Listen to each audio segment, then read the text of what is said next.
Good morning students, আজকে হলো Saturday. আজকে প্রত্যেকের ব্যাগ চেক করা হবে, আর ব্যাগে যদি আমি সেরকম কিছু পাই তার আমি গার্জেন কল কিন্তু করবই। তো একে একে সবাই লাইন দাও। বাহ, ব্যাগে করে চিরুনি। চুপচাপ ক্লাসের বাইরে গিয়ে দাঁড়াও। ব্যাগে চিরুনি এনেছে। বাহ, ব্যাগে তো দেখছি মেকআপ ব্রাশ। এইসব সব আজকে হেডমিস্ট্রেসের ঘরে যাবে, আর তারপরে তোমাদের হচ্ছে। যাও বাইরে গিয়ে দাঁড়াও। বাহ, এই তো এটাও দেখতে হলো। তোমরা ক্লাসে ফোন নিয়ে আসো। আর কার কার ব্যাগে ফোন আছে চুপচাপ বের করে দাও। একজনের ফোন পাওয়া গেছে, আমি জানি এখানে আরো অনেকে কিন্তু ফোন নিয়ে এসছো।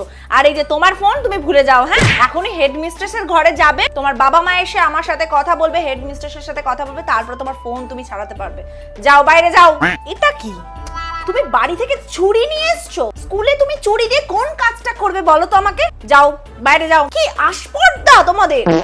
ক্লিপ, চকলেট, এইটুকুটুকু মেয়ে তোমরা আবার ঘড়ি নিয়ে আসো ব্যাগে করে। বাবা মা আসবে তোমাদের, তারপরে এইসব জিনিস তোমরা ছাড়াতে পারবে। তোমরা এত বেয়াদব হয়েছো। এটা আবার কি? স্কুলে এইসব কে আনে? এটাও জমা থাকবে। এই সমস্ত জিনিস যাদের যাদের ব্যাগে ধরা পড়েছে তারা আমার সাথে চলো, এখনই অফিস রুমের সামনে গিয়ে কান ধরে দাঁড়িয়ে থাকবে। তোমাদের ছুটির পর তোমাদের বাবা মাকে হেডমিস্ট্রেস কল করবে, উনি কথা বলবে, তারপরে এইসব জিনিস সবাইকে ফেরত দেওয়া হবে। ঠিক আছে, চলো।